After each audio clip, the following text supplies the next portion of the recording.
Originally managing an Arby's fast food restaurant in Houston, Texas, Nguyet was asked to take the temporary assignment of managing a different Arby's located in New Iberia, Louisiana.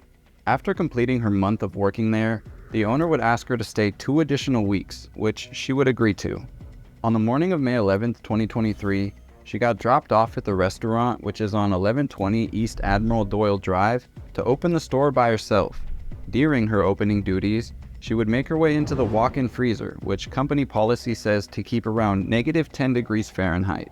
When she turned around to leave the walk-in and she pushed on the big metal door, it wouldn't budge. It was somehow locked, and she is now trapped inside of this freezer completely alone. Then after becoming trapped inside of there, she started to panic, and the next person to show up was her son, who wouldn't be there for several hours.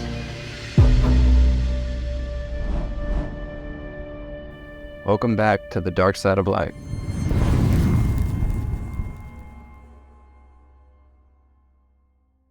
Nguyet was a loving mother of 4 beautiful children who she deeply cared for and kept a tight bond with. In 2023, she was 63 years old and living in the beautiful state of Texas, Houston to be more specific. It's my understanding by this time, her children were all grown and moved out of the house, except for her eldest son, Wen. He still resided with his mother because he was slightly disabled, and being the loving and caring mother that she was, she loved looking after him. Nguyet was an employee for the Turbo Restaurants Company, which is said to be a subsidiary of Sun Holdings Incorporated. Sun Holdings has a very large number of locations spread around the country, with over 1,000 restaurants including Golden Corrals, Applebee's, IHOPs, Papa John's, Arby's, and more.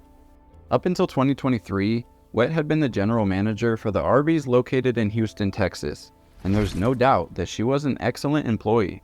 She was dedicated to the job, always wanted to do her best, and was constantly looking out for the people around her, which is probably why the owner would ask her to work as a standing manager at another location for a month. Her direct supervisor, Mr. Finster, would approach her with this proposal, which we already know she would agree to. She wasn't going alone though. Her son Wen worked at the Arby's with her in Houston, Texas, and he would be working with her at the other Arby's in New Iberia, Louisiana. After arriving in New Iberia and starting to help out at this location, things were going well. At some point, Mr. Finster would approach them again and ask them if they would stay an additional 2 weeks, which they decided they were okay with and planned to knock it out. Days later, on May 11th, 2023, Nguyet was going to be opening the store, and being she was a skilled, experienced employee, she was doing it alone. She got up early that morning, got ready, and then had Wen drive her to the store and drop her off, at which point he would go back to wherever they were staying until 10 a.m., because at 10 a.m. he would come back to the restaurant for his shift. He was the next employee to come in and help his mom. As for what time exactly he dropped her off, I don't know, but it had to be a while before he was supposed to return. She unlocked the front door and went about opening this store as she would any other Arby's that she had worked at. My guess would be doing the bookkeeping, checking to make sure produce was taken care of, the cleanliness of the store, really just making sure they were prepared for a day of service. While doing so, she needed to go into the walk-in freezer, so she opened the door and walked in, doing what she needed to do, probably getting cold fairly quickly because the temperature was said to be kept around -10 degrees Fahrenheit in that freezer. She goes to leave the freezer and she pushes on the big metal door, but it doesn't open. She pushes as hard as she possibly can, but it's not budging.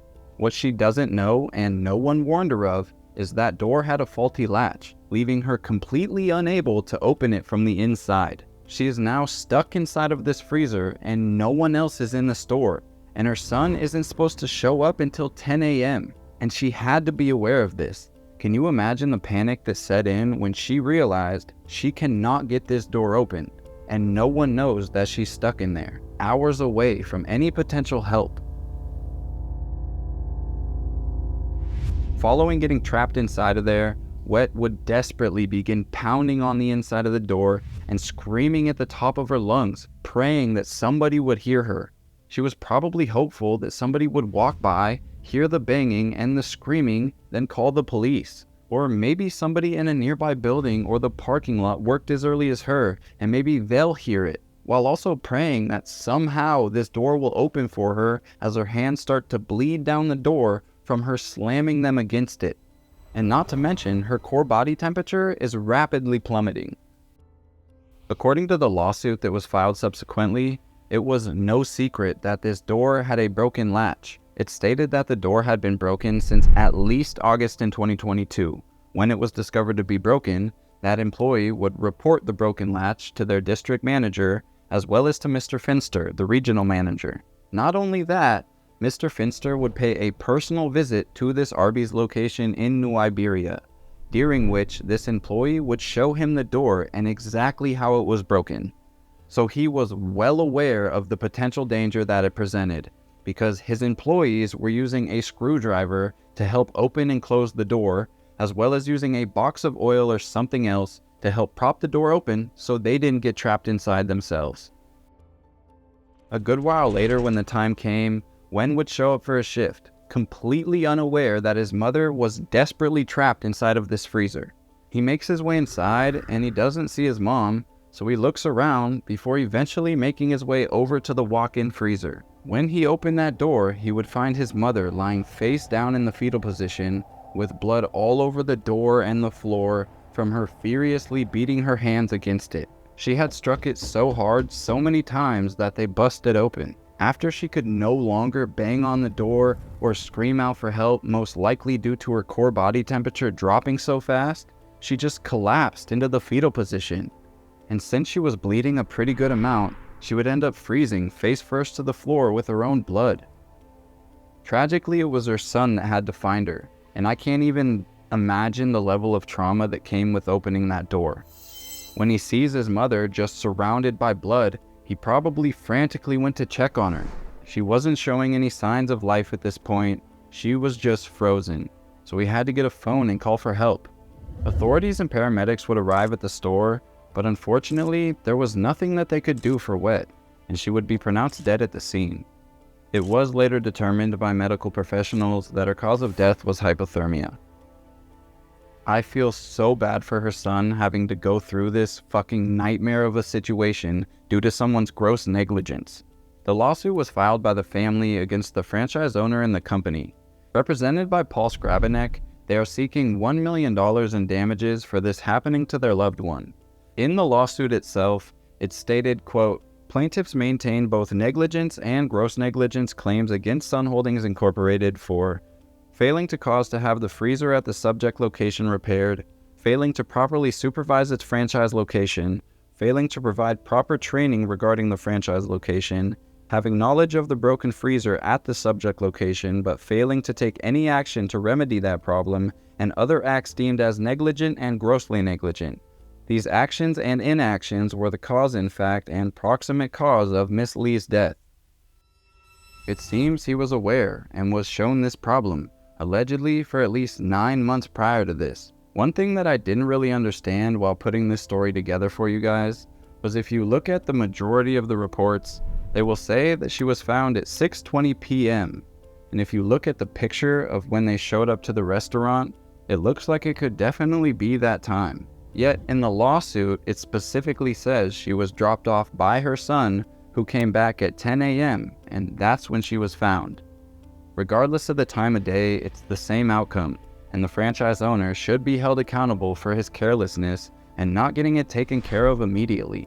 Chances are he didn't want to spend the money then because it was too costly. And now we have 4 siblings who lost their mother, and not to mention she's widowed, so he should definitely have to pay them and their legal fees. It does go on to say in the lawsuit that foul play was ruled out. It was determined to be just an incredibly unfortunate accident. I have no doubt that she was a hard worker and an amazing mother to her children. Rest in peace to Nguyet Lee.